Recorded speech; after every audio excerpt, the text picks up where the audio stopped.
بسم اللہ الرحمن الرحیم۔ حضرت ابو بکر رضی اللہ تعالیٰ عنہ کا مرتدین اور مانعین زکوٰۃ سے جنگ کا اہتمام کرنا۔ حضرت ابن عمر رضی اللہ عنہما فرماتے ہیں کہ جب حضور صلی اللہ علیہ وسلم کا وصال ہوا تو مدینہ میں نفاق سر اٹھا کر دیکھنے لگا، اور عرب کے لوگ مرتد ہونے لگے اور عجم کے لوگ ڈرانے دھمکانے لگے، اور انہوں نے آپس میں نہاوند میں جمع ہونے کا معاہدہ کر لیا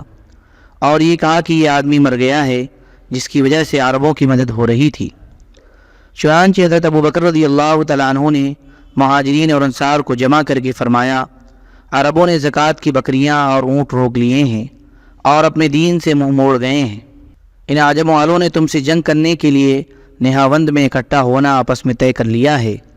اور وہ یوں سمجھتے ہیں کہ جس ذات اقدس کی وجہ سے تمہاری مدد کی جا رہی تھی وہ دنیا سے رخصت ہو گئی۔ اب آپ لوگ مجھے مشورہ دیں کہ اب ہمیں کیا کرنا چاہیے، کیونکہ میں بھی تم میں کا ایک آدمی ہوں اور اس آزمائش کا تم سب سے زیادہ بوجھ مجھ پر ہے۔ چنانچہ وہ حضرات بہت دیر تک گردن جھکا کر سوچتے رہے۔ پھر حضرت عمر بن خطاب رضی اللہ تعالیٰ عنہ بولے کہ اللہ کی قسم اے خلیفہ رسول اللہ، میرا خیال یہ ہے کہ آپ عربوں سے نماز قبول کر لیں اور زکوٰۃ کو ان پر چھوڑ دیں، کیونکہ وہ ابھی جاہلیت چھوڑ کر آئے ہیں۔ اسلام نے ان کو ابھی پوری طرح مہیا نہیں کیا ہے، ان کی دینی تربیت کا پورا موقع نہیں مل سکا۔ پھر یا تو اللہ تبارک و تعالیٰ انہیں خیر کی طرف واپس لے آئیں گے، یا اللہ سبحانہ و تعالیٰ اسلام کو عزت عطا فرمائیں گے تو ہم میں ان سے لڑنے کی طاقت پیدا ہو جائے گی۔ ان بقیہ مہاجرین اور انصار میں تمام عرب اور عجم سے لڑنے کی طاقت نہیں ہے۔ پھر حضرت ابو بکر رضی اللہ تعالیٰ عنہ نے حضرت عثمان رضی اللہ تعالیٰ عنہ کی طرف التفات فرمایا، انہوں نے بھی ایسا ہی فرمایا، اور حضرت علی رضی اللہ تعالیٰ عنہ نے بھی ایسا ہی فرمایا۔ حضرات مہاجرین نے بھی ایسی ہی رائے دی۔ پھر حضرت ابو بکر رضی اللہ تعالیٰ عنہ نے حضرات انصار کی طرف التفات فرمایا، انہوں نے بھی یہی رائے دی۔ یہ دیکھ کر حضرت ابو بکر رضی اللہ تعالیٰ عنہ ممبر پر تشریف لے گئے اور اللہ کی حمد و ثنا بیان کی، اور پھر فرمایا، اما بعد، جب اللہ تبارک و تعالیٰ نے حضرت محمد صلی اللہ علیہ وسلم کو مبعوث فرمایا تو اس وقت حق بہت کم اور بے سہارا تھا، اور اسلام بالکل اجنبی اور ٹھکرایا ہوا تھا۔ اس کی رسی کمزور ہو چکی تھی، اس کے ماننے والے بہت کم تھے۔ ان سب کو اللہ تبارک و تعالیٰ نے حضور صلی اللہ علیہ وسلم کے ذریعے سے جمع فرمایا اور ان کو باقی رہنے والی سب سے افضل امت بنایا۔ اللہ کی قسم، میں اللہ کی بات کو لے کر کھڑا رہوں گا اور اللہ کے راستے میں جہاد کرتا رہوں گا، یہاں تک کہ اللہ تبارک و تعالیٰ اپنے وعدے کو پورا فرما دیں اور اپنے عہد کو ہمارے لیے وفا فرما دے۔ چنانچہ ہم میں سے جو مارا جائے گا وہ شہید ہو کر جنت میں جائے گا، اور ہم میں سے جو باقی رہے گا وہ اللہ کی زمین میں اللہ کا خلیفہ بن کر اور اللہ کی عبادت کا وارث بن کر رہے گا۔ اللہ تبارک و تعالیٰ نے حق کو مضبوط فرمایا۔ اللہ تبارک و تعالیٰ نے فرمایا اور ان کے فرمان کے خلاف نہیں ہو سکتا ہے۔ وعد اللہ الذین آمنوا منکم وعملوا الصالحات لَيَسْتَخْلِفَنَّهُمْ فِي الْأَرْضِ كَمَا اسْتَخْلَفَ الَّذِينَ مِنْ قَبْلِهِمْ۔ ترجمہ، وعدہ کر لیا اللہ سبحانہ و تعالیٰ نے ان لوگوں سے جو تم میں ایمان لائے ہیں اور کیے ہیں انہوں نے نیک کام، البتہ پیچھے حاکم کر دے گا ان کو ملک میں جیسا حاکم کیا تھا ان سے اگلوں کو۔ اللہ کی قسم، اگر یہ لوگ مجھے وہ رسی دینے سے انکار کر دیں جسے وہ حضور صلی اللہ علیہ وسلم کو دیا کرتے تھے، اور پھر درخت اور پتھر اور تمام انسان اور جنات ان کے ساتھ مل کر مقابلے پر آ جائیں تو بھی میں ان سے جہاد کروں گا، یہاں تک کہ میری روح اللہ سے جا ملے۔ اللہ تبارک و تعالیٰ نے ایسے نہیں کیا کہ پہلے نماز اور زکوٰۃ کو الگ الگ کر دیا ہو پھر ان دونوں کو اکٹھا کر دیا ہو،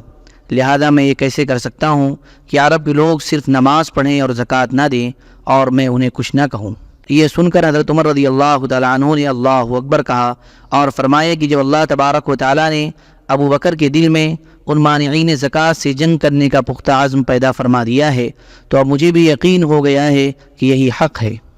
حضرت صالح بن کیسان رحمۃ اللہ علیہ فرماتے ہیں کہ حضور صلی اللہ علیہ وسلم کے انتقال کے بعد جب ارتداد پھیلنے لگا تو حضرت ابو بکر رضی اللہ تعالیٰ عنہ نے کھڑے ہو کر اللہ کی حمد و ثنا بیان فرمائی، اور پھر فرمایا، تمام تعریفیں اس اللہ کے لیے ہیں جس نے ہدایت دی اور وہی کافی ہو گیا،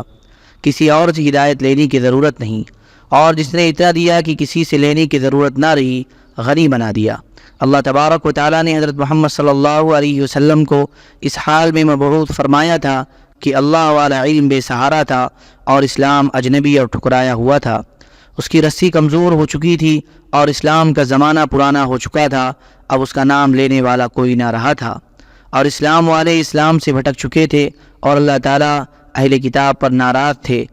اور اللہ تبارک و تعالیٰ نے انہیں جو بھی خیر دی تھی وہ ان کی کسی خوبی کی وجہ سے نہیں دی تھی، اور چونکہ ان کے پاس برائیاں ہی برائیاں اور شر ہی شر تھا، اس وجہ سے اللہ تبارک و تعالیٰ نے ان سے برے حالات کو نہیں ہٹایا تھا، اور انہوں نے اللہ کی کتاب کو بدل دیا تھا اور اس میں بہت سی باہر کی باتیں شامل کر دی تھیں، اور ان پڑھ عرب لوگ اللہ سے بالکل بے تعلق تھے، نہ وہ اللہ کی عبادت کرتے تھے نہ اس سے دعا کرتے تھے، وہ سب سے زیادہ تنگ معیشت والے تھے اور ان کا دین سب سے زیادہ گمراہی والا تھا، وہ سخت اور بیکار زمین کے رہنے والے تھے۔ یہ حالات تھے، اور حضور صلی اللہ علیہ وسلم کے ساتھ صحابہ کی ایک جماعت تھی جن کو اللہ تبارک و تعالیٰ نے حضور صلی اللہ علیہ وسلم کی برکت سے جمع فرمایا اور ان کو سب سے افضل امت بنا دیا، اور ان کا اتباع کرنے والوں کے ذریعے اللہ تبارک و تعالیٰ نے ان کی مدد فرمائی اور دوسروں پر ان کو غالب فرمایا، یہاں تک کہ اللہ تبارک و تعالیٰ نے اپنے نبی صلی اللہ علیہ وسلم کو اپنے یہاں بلا لیا، اور اب ان عربوں پر شیطان اسی جگہ سوار ہونا چاہتا ہے جہاں سے اللہ تبارک و تعالیٰ نے اسے اتارا تھا، اور وہ ان کے ہاتھ پکڑ کر انہیں ہلاک کرنا چاہتا ہے، اور یہ آیت پڑھی وَمَا مُحَمَّدٌ إِلَّا رَسُولٌ قَدْ خَلَتْ مِن قَبْلِهِ الرُّسُلُ أَفَإِن مَّاتَ أَوْ قُتِلَ انقَلَبْتُمْ عَلَىٰ أَعْقَابِكُمْ وَمَن يَنقَلِبْ عَلَىٰ عَقِبَيْهِ فَلَن يَضُرَّ اللَّهَ شَيْئًا وَسَيَجْزِي اللَّهُ الشَّاكِرِينَ۔ ترجمہ: اور محمد صلی اللہ علیہ وسلم تو ایک رسول ہیں، ہو چکے اس سے پہلے بہت رسول، پھر کیا اگر وہ مر گیا یا مارا گیا تو تم پھر جاؤ گے الٹے پاؤں، اور جو کوئی پھر جائے گا الٹے پاؤں تو ہرگز نہ بگاڑے گا اللہ کا کچھ، اور اللہ ثواب دے گا شکر گزاروں کو۔ تمہارے آس پاس کے عربوں نے زکوٰۃ کی بکریاں اور اونٹ دینے سے انکار کر دیا ہے، اگرچہ یہ آج اپنے پہلے دین کی طرف واپس چلے گئے ہیں، لیکن پہلے بھی ان کا اپنے دین کی طرف میلان اترا ہی تھا جتنا کہ آج ہے، اور آج اگرچہ تم اپنے نبی کی برکتوں سے محروم ہو چکے ہو، لیکن تم اپنے دین پر اتنا ہی پختہ ہو جتنا کہ تم ان کی موجودگی میں پختہ تھے۔ پہلے کوئی آج سے زیادہ پختہ نہیں تھے، اور اگرچہ تمہارے نبی چلے گئے لیکن وہ تمہیں اس اللہ کے حوالے کر کے گئے ہیں جو ہر طرح کی فائد فرمانے والے ہیں، اور وہ سب سے پہلے تھے جنہوں نے حضور صلی اللہ علیہ وسلم کو شریعت سے بے خبر پایا، سو حضور صلی اللہ علیہ وسلم کو شریعت کا راستہ دکھایا، اور جنہوں نے حضور صلی اللہ علیہ وسلم کو نادار پایا سو مالدار بنا دیا، اور تم لوگ آگ کے گھڑے کے کنارے پر تھے، اس نے تمہیں اس میں گرنے سے بچا لیا، اللہ کی قسم میں اللہ کے لیے لڑوں گا اور اس لڑنے کو ہرگز نہیں چھوڑوں گا یہاں تک کہ اللہ تبارک و تعالیٰ اپنے وعدے کو پورا فرما دے اور ہم سے اپنے وعد کو وفا کر دے۔ ہم میں سے جو مارا جائے گا وہ شہید اور جنتی ہوگا، اور ہم میں سے جو باقی رہے گا وہ اللہ کا خلیفہ بن کر اس کی زمین میں اس کا وارث ہوگا۔ اللہ تبارک و تعالیٰ نے حق کو مضبوط فرمایا، اللہ تبارک و تعالیٰ کے فرمان کے خلاف نہیں ہو سکتا ہے، اور ان کا فرمان یہ ہے وعد اللہ الذین آمنوا منکم وعملوا الصالحات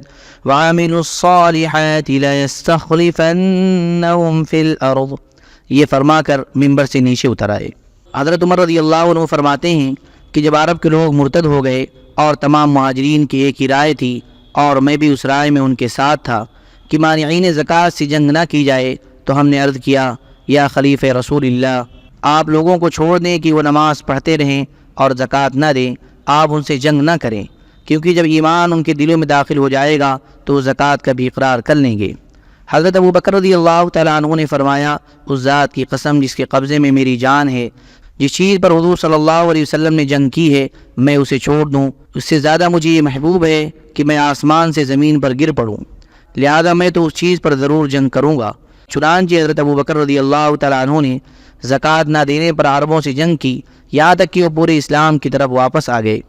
حضرت عمر رضی اللہ تعالیٰ عنہ نے فرمایا اس ذات کی قسم جس کے قبضے میں میری جان ہے، ابو بکر کا یہ ایک دن خاندان عمر کی زندگی بھر کے اعمال سے بہتر ہے۔ حضرت عمر رضی اللہ تعالیٰ عنہ فرماتے ہیں کہ جب حضور صلی اللہ علیہ وسلم کا وصال ہو گیا تو عرب کے بہت سے لوگ مرتد ہو گئے اور کہنے لگے ہم نماز تو پڑھیں گے مگر زکوٰۃ نہیں دیں گے۔ میں نے حضرت ابو بکر رضی اللہ تعالیٰ عنہ کی خدمت میں آ کر عرض کیا، یا خلیفہ رسول اللہ، آپ لوگوں کے ساتھ تعریف کا معاملہ کریں اور ان کے ساتھ نرمی برتیں، کیونکہ یہ لوگ وحشی جانوروں کی طرح سے ہیں۔ حضرت ابو بکر رضی اللہ تعالیٰ عنہ نے فرمایا، مجھے تو امید تھی کہ تم میری مدد کرو گے، لیکن تم تو میری مدد چھوڑ کر میرے پاس آئے ہو۔ تم جاہلیت میں تو بڑے زوردار تھے، اسلام میں بڑے بودے اور کمزور ہو گئے۔ مجھے کس چیز کا ڈر ہے کہ میں من گڑت اشعار اور گڑے ہوئے جادو کے ذریعے ان منکرین زکوٰۃ کی تعریف کروں۔ افسوس صد افسوس، حضور صلی اللہ علیہ وسلم اس دنیا سے تشریف لے گئے اور وحی کا سلسلہ ختم ہو گیا۔ اللہ کی قسم، جب تک میرے ہاتھ میں تلوار پکڑنے کی طاقت ہے، میں ان سے ایک رسی کے روکنے پر بھی ضرور جہاد کروں گا۔ حضرت عمر رضی اللہ عنہ فرماتے ہیں کہ میں نے ان کو اپنے سے زیادہ قوت نفاذ والا، اپنے سے زیادہ پختہ عزم والا پایا، اور انہوں نے لوگوں کو کام کرنے کے لیے ایسے بہترین طریقے بتائے اور ان کو اس طرح ادب سکھایا کہ جب میں خلیفہ بنا تو لوگوں کے بہت سے دشوار کام مجھ پر آسان ہو گئے۔ حضرت ربہ بن محسن عنزی رحمۃ اللہ علیہ فرماتے ہیں کہ میں نے حضرت عمر رضی اللہ تعالیٰ عنہ سے عرض کیا کہ آپ حضرت ابو بکر رضی اللہ تعالیٰ عنہ سے افضل ہیں۔ یہ سن کر حضرت عمر رضی اللہ عنہ رو پڑے اور فرمایا، اللہ کی قسم، ابو بکر کی ایک رات اور ان کا ایک دن عمر اور عمر کے خاندان کی زندگی بھر کے اعمال سے بہتر ہے۔ کیا تم چاہتے ہو کہ میں تمہیں ان کی وہ رات اور ان کا وہ دن بتا دوں؟ میں نے کہا، اے امیر المؤمنین، ضرور۔ انہوں نے فرمایا کہ ان کی رات تو وہ ہے جس رات حضور صلی اللہ علیہ وسلم مکہ والوں سے بھاگ کر نکلے تھے اور حضرت ابو بکر رضی اللہ تعالیٰ عنہ حضور صلی اللہ علیہ وسلم کے ساتھ تھے۔ آگے وہ حدیث ذکر کی جو ہجرت کے باب میں صفحہ 436 پر گزر چکی ہے۔ پھر فرمایا، اور ان کا دن وہ ہے جس دن حضور صلی اللہ علیہ وسلم کا وصال ہوا اور عرب کے لوگ مرتد ہو گئے۔ ان میں سے کچھ کہنے لگے، ہم نماز تو پڑھیں گے لیکن زکوٰۃ نہیں دیں گے، اور کچھ کہنے لگے، ہم نہ نماز پڑھیں گے اور نہ زکوٰۃ دیں گے۔ چنانچہ میں حضرت ابو بکر کی خدمت میں آیا اور میرے جذبہ خیر خواہی میں کچھ کمی نہ تھی، اور میں نے کہا، اے خلیفہ رسول اللہ، آپ لوگوں کے ساتھ تعلیف کا معاملہ کریں۔ آگے پچھلی حدیث جیسا مضمون ذکر کیا۔